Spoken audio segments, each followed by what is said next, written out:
시청자 여러분 안녕하십니까? 경기 주간 종합뉴스 시작합니다. 최근 화성시와 평택시 경계를 흐르는 관리천 오염 사건을 두고 두 지역 사이의 갈등이 커지고 있습니다.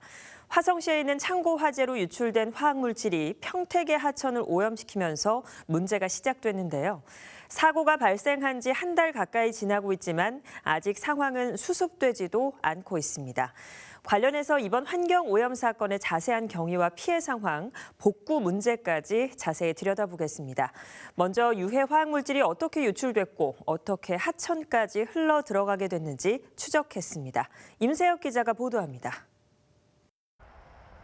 하천이 시퍼런 색깔을 띤 채 오염돼 있습니다.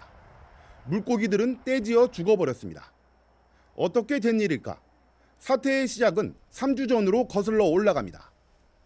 지난 1월 9일 화성시 양감면 요당리의 화학물질 보관 창고에서 화재가 발생했습니다. 소방당국은 인근의 모든 소방력을 동원하는 대응 2단계를 발령하며 진압에 나섰고 불은 8시간 만에 꺼졌습니다. 하지만 본격적인 재난은 이때부터가 시작이었습니다. 창고에서 보관 중이던 화학물질들이 화재로 대량 유출돼 인근 하천인 관리천으로 흘러 들어가 버린 겁니다. 창고와 관리천의 거리는 직선으로 750m나 떨어져 있습니다. 그런데 어떻게 화학물질이 관리천까지 흘러 들어갔을까요?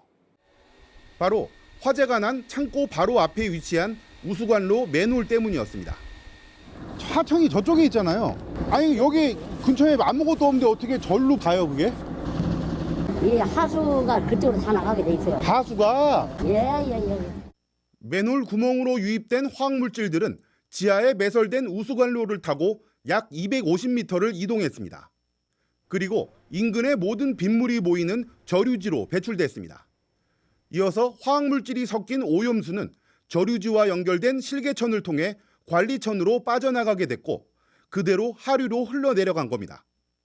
유출된 화학물질은 에틸렌 디아민과 에틸 아세테이트 등의 화학물질 원액이었던 것으로 알려졌습니다.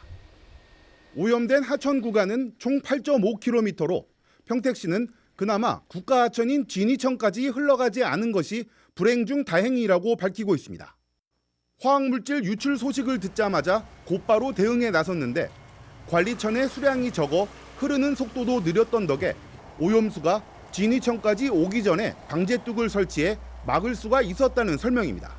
그 소하천인 관리천에서 네. 국가하천인 진이천으로 오염수가 퍼지지 않게 막은 거예요. 중간중간에 건천이 있어요. 그게 뭐냐면 바닥이 말라 있는데 이런 데는 양이 쫄쫄쫄 이렇게 흐르는 양이죠. 그러니까 유속이 없으니까 천천히 온 거죠. 네. 그거 지나면 안성천하고 또 합류가 돼요. 네. 그러면 이제 바다로 가는 거예요.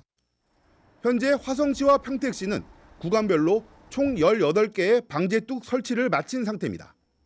아울러 오염된 물과 토양을 퍼내는 작업을 한창 진행 중에 있습니다. 앞으로 열흘에서 15일 내에 완료하는 것을 목표로 하고 있다고 관계자는 전했습니다. 하천을 집어삼킨 유해 화학물질. 화재 사고가 지역의 대형 재난으로 이어진 가운데 복구 작업은 오늘도 계속되고 있습니다. BTV 뉴스 임세혁입니다. 네, 보신 것처럼 화재로 시작된 사고가 환경 오염으로 번지면서 주민들의 피해가 눈덩이처럼 불어나고 있습니다. 하천 오염이 한 달 가까이 계속되면서 인근 주민들의 식수부터 앞으로 농사에 쓸 각종 용수까지 걱정되는 것이 한두 가지가 아닙니다. 계속해서 주민 피해 상황을 배상민 기자가 전해드립니다. 이번 사고로 평택 지역은 관리천 하류에서 진위천 합류 구간 7.7km가 오염됐습니다. 사고 초기 실시한 수질 검사에선 구리, 벤젠, 나프탈렌, 시안, 포말데이드 등의 유해 물질이 수질 기준 최대 36배, 생태 독성도 16배 이상 초과했습니다. 국내에는 허용 기준치조차 없는 세 종의 유해 화학 물질인 에틸 아세테이트, 에틸렌 디아민과 메틸 에틸케톤, 에틸 아세테이트는 검출되지 않았고 에틸렌 디아민과 메틸 에틸케톤은 11일 187.9, 634.4mg/L가 검출됐는데 농도는 낮아지고 있습니다. 환경부는 관리천 진위천 하류의 식수 공급 시설인 취정수장은 없고 현재 농업 비수기이기 때문에 농업용수 문제도 없다고 밝혔습니다. 하지만 환경부의 설명과 달리 오염된 관리천 인근에선 아직도 지하수를 식수로 쓰는 주민들이 있습니다. 불안한 마음에 인근 지역에서 상수도 물을 떠서 먹고 있는 집은 그나마 다행입니다. 그런 게 저렇게 재밌어가지고 완벽하게 해주기 전에는 이거 의심스러워서 먹겠냐 이거지. 상수통 갖다가 강릉 상수통에다가 가져다 먹고 있어. 80대 노부부는 오늘도 지하수를 그대로 마십니다. 지하수가 오염되지 않았을까 걱정은 되지만 달리 방법도 없습니다. 상수도가 연결되지 않았기 때문입니다. 우리 집이나 저 뒷집이나 뭐 생활용수로 다 쓰는 거죠. 안 쓸 수가 없어. 땅을 쓸 수가 없으니까. 걱정이야 되죠. 오염이 되면 무슨 식수를 쓰는 거니까 큰 걱정이죠. 청부급 한산 1, 2호와 1위 일대만 이 같은 집이 15가구가 넘습니다. 게다가 축산 농가의 경우 소들이 여전히 지하수를 마시고 있습니다. 전문가는 오염된 하천 인근의 지하수는 마시면 안 된다고 말합니다. 지하수를 음용수로 쓰는 가정이 없을 줄 알았어요. 없을 줄 알았는데 그 기사 보니까 있더라고요. 그러니까 이제 그 부분부터 빨리 화성시하고 평택시에서 빨리 그 파악을 해가지고 그 물을 못 먹게 해야지. 이 동물들도 이 화학물질이 녹아 들어간 물을 먹게 되면 이제 뭐 경련이 일어나고 심하게는 발작이 일어나고 죽기까지 하고. 상황이 이런데도 평택시는 관리천 인근 지하수를 농업용수 기준으로 수질 검사만 했을 뿐 먹는 물 기준의 수질 검사는 하지 않았습니다. 오염수 제거가 길어지면서 토양과 지하수 오염까지 우려되는 상황. 환경단체는 정부의 철저한 대책 마련을 촉구했습니다. 페놀과 구리 그리고 생태 독성 물질들이 그러니까 나왔습니다. 이 물들이 다 이제 퍼지고 나면 토양 조사를 진행을 하고 그리고 이 화학 물질들이 토양 안에서 어느 정도의 속도로 움직이는지에 대한 조사도 철저하게 이루어져야 할 것 같습니다. 피해 복구에 천문학적인 예산이 들어가지만 사고 업체가 든 보험은 30억 한도의 환경 책임 보험이 전부입니다. 막대한 국민 혈세는 지금도 들어가고 있습니다. BTV 뉴스 배상민입니다. 관리천 피해 복구에 막대한 비용이 들어갈 것으로 보이지만 재원을 마련하긴 쉽지 않은 상황입니다. 주민들의 피해 지원을 감안하면 비용을 추산하기도 힘든 상황인데요. 화성시와 평택시가 비용 마련을 위해 기대를 걸었던 중앙정부의 특별재난구역 지정은 끝내 무산됐습니다. 박혜봉 기자입니다. 평택시와 화성시는 이번 수질오염 방제 작업 비용이 최대 1,300억 원에 달할 것으로 추산하고 있습니다. 양시는 막대한 비용을 충당하기 위해 사건 발생 이후 중앙정부에 특별재난구역 선포를 건의했습니다. 재난지역으로 지정되면 복구비의 최대 80%까지 국비 지원을 받을 수 있기 때문입니다. 행정안전부에 평택시 청북읍과 오성면 지역을 특별 재난지역으로 선포해 줄 것을 건의한 상태입니다. 행정안전부는 지난 25일 각 지자체에 공문으로 답변을 보내왔습니다. 특별 재난지역 지정이 불가하다는 통보였습니다.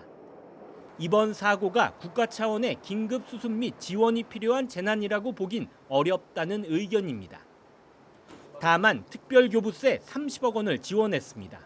지자체 차원에서 수습이 가능할 것으로 판단된다라고 우선 공문을 보냈고 저희만 단독으로 판단한 건 아니고 환경부에서 뭐 수질이나 토양 오염 관련된 전문가들하고 현장을 판단해보고 통보를 했고.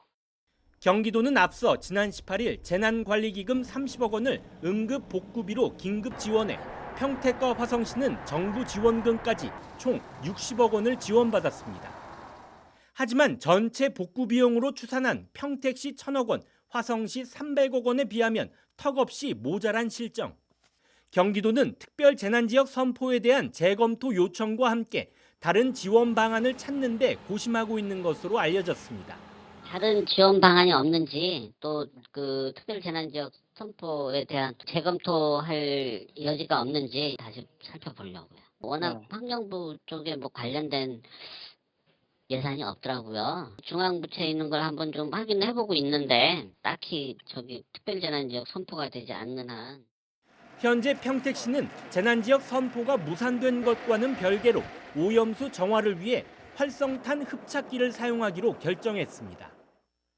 현장 테스트를 마친 가운데 평택과 화성시는 공동으로 흡착기 지원을 한국환경공단에 요청했습니다. BTV 뉴스 박희풍입니다. 상황이 이렇게 되자 환경오염 문제가 화성시, 평택시 사이에 지역 갈등으로 이어지는 양상입니다. 피해를 입게 된 평택 지역에선 화성시에 책임을 물어야 한다는 목소리가 높아지고 있습니다. 화성시에 대한 감사원 감사를 청구하자는 움직임이 일고 있고 비용 청구를 위해 법적 대응을 해야 한다는 주장도 나오고 있습니다. 지역 갈등으로 번지는 상황을 주하영 기자가 전해드립니다. 화성 유해물질 유출 사고가 시작된 건 지난 9일 밤. 8시간 동안 화재를 진화하는 과정에 유해물질이 하천으로 흘러들고 있는 긴박한 상황이었지만 평택시에는 아무런 연락이 없었습니다. 재난이나 사고 발생 시 지자체 사이에 긴밀히 소통할 수 있도록 만든 국가재난관리 정보 시스템도 제대로 작동하지 않았습니다. 평택시는 시민들에게 보내야 하는 재난 안전 문자도 제때 보낼 수 없었습니다. 지역에 화재나 그런 사고가 났을 때 일단 MDS로 사고 접수가 들어오잖아요. 예, 근데 저 하방에 불 났을 때 그런 관련해서 MDM에서 그런 건 없었습니다. 경기도의 긴급 지원금도 평택과 화성시 사이의 갈등 요인이 되고 있습니다. 유해 물질에 오염된 구간은 총 8.5km. 이 중 평택 구간은 7.7km로 거의 대부분을 차지하고 있습니다. 하지만 경기도와 중앙정부의 지원금 60억 원은 화성시와 평택시가 각각 30억 원씩 나눠받았습니다. 피해 면적으로 보면 평택시가 90%에 달하고 이미 지출해야 할 비용이 100억 원이 넘는 상황입니다. 영농 보상과 원상 복구비까지 합하면 1,000억 원이 넘을 것이라는 예측까지 나오는 상황에서 경기도의 지원이 형평에 맞지 않는다는 지적이 나옵니다. 토양을 걷어서 그걸 세척하고 이제 다시 넣어줘야 되고 또 세척된 물도 처리를 해야 되는 그런 사항들이고 쌀농사라든지 블루베리 농사 짓는 분들 그런 분들이 피해도 다 이제 예상이 될 수밖에 없기 때문에 피해 금액은 계속 늘어날 걸로 보고요. 지역 환경단체들은 한 발 더 나가 감사원에 감사 청구를 준비하고 있습니다. 원인 규명을 제대로 해야 한다며 화성시의 초동 대처와 관련해 감사가 필요하다는 겁니다. 감사원의 감사 결과가 나오면 평택 시민들의 또 피해 정도나 이런 것들을 감안을 해서 평택에 있는 단체들이 화성시와 또 소방 당국에 대한 법적 대응도 검토를 하고 있습니다. 막대한 비용 부담을 떠안게 된 평택시는 업체와 관련 기관의 구상권 청구를 검토 중입니다. 공무원님 말씀만 드리자면 이런 상황이 흔한 게 아니기 때문에 좀 검토가 더 필요할 것 같다고 해서 바로 소송 제기는 어떻게 될지 모르겠지만 대상은 예상하시는 데를 상대로 이게 하는 게. 경기도 의회에서도 경기도와 정부의 지원이 필요한 상황이라며 대책을 논의하고 있습니다. 지역 갈등으로 번지고 있는 상황을 봉합하고 무산된 특별재난지역 지정을 재추진하는 방안이 나오고 있습니다. 대한민국의 모두가 위험에 처할 수 있는 굉장히 큰 사고라고 생각을 합니다. 그런 의미에서 경기도가 할 수 있는 역할은 물론 해야 되겠지만은 일단 국가에서 특별 재난구역으로 선포를 먼저 하고 국가 차원에서 지원을 했을 때만이 이것이 해결할 수 있지. 평택 지역 시민사회단체와 정치권도 특별 재난지역 지정을 다시 한번 정부에 요구할 계획입니다. 고스란히 피해의 책임을 떠안게 된 평택시. 누군가의 잘못이 한 시의 책임으로 떠넘겨져서는 안 된다는 목소리가 커지고 있습니다. BTV 뉴스 주하영입니다. 화재 사건으로 시작된 환경 오염이 점점 심각한 양상으로 가고 있는데요. 더 큰 문제는 환경 오염 사태가 언제든 또 발생할 수 있다는 점입니다. 이번 화재가 발생한 업체와 유사한 창고가 경기도 내 36곳이 있고 도내 위험물 취급 사업장이 빠르게 늘고 있기 때문입니다. 백창현 기자가 취재했습니다. 김동연 도지사가 관리천 화학사고 현장을 방문한 지난 22일. 이날 소방당국은 사고가 발생한 창고와 비슷한 시설이 도내 36곳이 더 있다고 언급했습니다. 11,750톤의 인화성, 폭발성 그리고 유해성을 가진 물질을 보관하는 시설로 도내 총 36개의 유사 시설이 있는데 그중에서 가장 큰 규모입니다.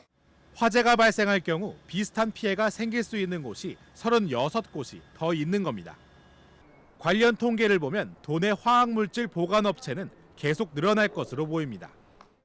국가물류통합정보센터에 따르면 경기도에 등록된 화학물질관리법상 보관업을 하고 있는 곳은 총 60개로 전국에서 가장 많습니다. 특히 이 중 35곳은 2022년 이후에 등록된 업체로 2022년 이전 대비 2배 넘게 늘었습니다. 학계에선 도내 반도체 관련 산업이 성장하면서 화학물질 수요가 늘고 있는 것으로 보고 있습니다. 또는 반도체 관련 산업들이 많다 보니까 우리나라 반도체 산업이 굉장히 발달해 있으니까 반도체 관련해서 화학물질이 상당히 많아지고 있죠. 그래서 이제 그런 것들이 수요가 많이 있고 또 증가할 수밖에 없고. 문제는 화학물질 수요는 느는 데 비해 화학사고가 발생했을 때를 대비한 규정은 없다는 점입니다. 피치 못할 화학사고가 발생해도 피해를 줄일 방도가 없는 겁니다. 예, 근데 위험물 관리법상에서는 이제 그런 어떤 사건, 사고, 이제 위험물 누출 이런 관련 사고가 났을 때 어떻게 해야 한다는 그런 규정은 없어요. 규정의 부재는 화학사고의 연속이라는 결과로 나타나고 있습니다. 지난 2020년에는 화성의 한 실리콘 공장에서 화재가 발생했는데 방제 작업 중 생긴 폐수가 우수관을 통해 하천에 누출되면서 농가에 피해를 입혔습니다. 이번 관리천 오염 사고와 닮은 꼴이지만 4년이 지난 현재까지도 화학물질의 하천 누출을 막을 예방책은 마련되지 못했습니다. 한편 전문가는 화학사고가 발생할 경우 1차적으로 확산을 막을 저류시설을 추가하는 등 예방 규정이 필요하다고 지적했습니다. BTV 뉴스 백창현입니다.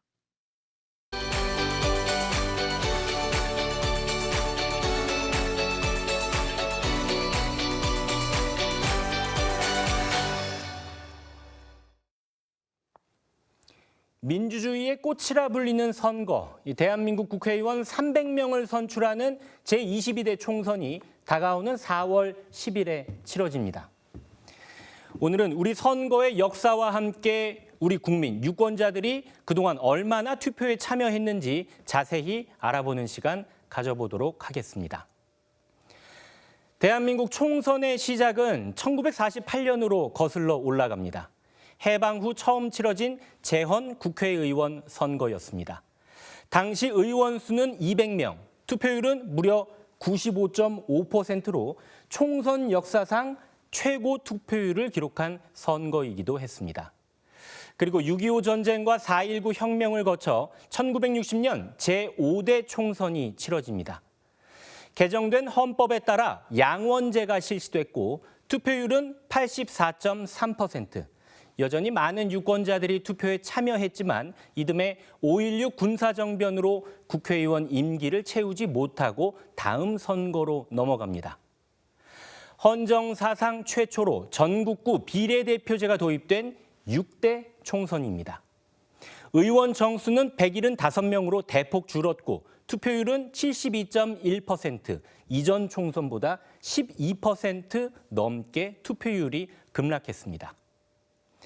1973년 유신 헌법에 의해 치러진 9대 총선에서는 무소속 출마가 허용됐고 한 선거구당 의원 2명을 선출하는 중선거구제가 시행됐습니다. 71.4% 투표율, 6대 총선 이후 투표율은 70%대를 보였습니다. 시간을 좀 더 뒤로 가보죠. 1988년 서울올림픽이 열린 해 치러진 제13대 총선. 제도적 민주주의가 정착된 이후 최초로 치러진 총선입니다. 의원 정수는 299명으로 한 선거구에 1명을 뽑는 소선거구제로 전환됐습니다. 투표율은 75.8%를 보였네요. 자, 이제 2000년으로 가보겠습니다. 16대 총선, 20세기의 마지막 총선이었습니다. 투표율이 많이 떨어졌습니다. 57.2%. 정치적 무관심에 대한 우려가 나타나기 시작했죠. 이때부터 후보자의 전과 기록이 공개됐고 부재자 투표 안내문이 발송됐습니다. 2008년 18대 총선에서는 투표율이 46.1%까지 곤두박질 치면서 역대 총선 최저 투표율을 보였습니다. 19대에 들어서는 국회의원 300인 시대가 개막했고 총선에서 첫 사전투표가 도입된 20대 선거를 거쳐 21대 총선에서는 만 18세 이상 국민에게 선거권이 주어집니다. 역대 최저 투표율을 기록했던 18대 총선 이후 투표율은 꾸준히 올라 지난 총선에서는 다시 60%대 투표율을 회복하기도 했습니다. 77년을 이어온 대한민국 선거사는 대의 민주주의가 자리 잡는 역사적인 과정이었습니다. 아름다운 선거를 통해 미래를 그려나가는 힘은 여전히 우리 유권자들의 선택에 달려 있습니다. 슬기로운 유권자 생활 박희붕입니다. 결혼한 지 1년 반 정도 된 신혼부부인데요. 맞벌이로 활동하고 있음에도 조금 이자율도 너무 높고 집값도 비싸다 보니까 집을 마련하는 게 가장 어려운 것 같아요.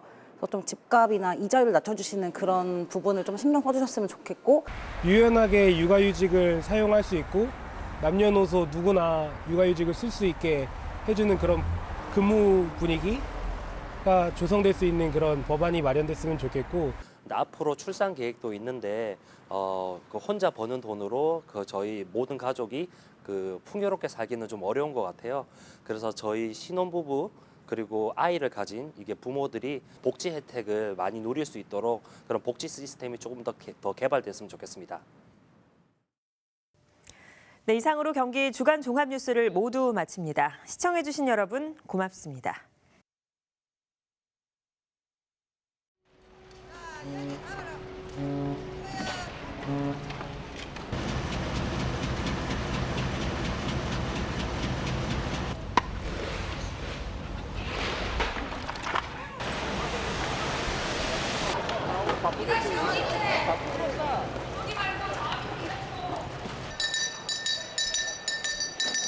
월체와 삼마여 자 11만 1만 1마야 11만 5천와 5천야 양만 3마야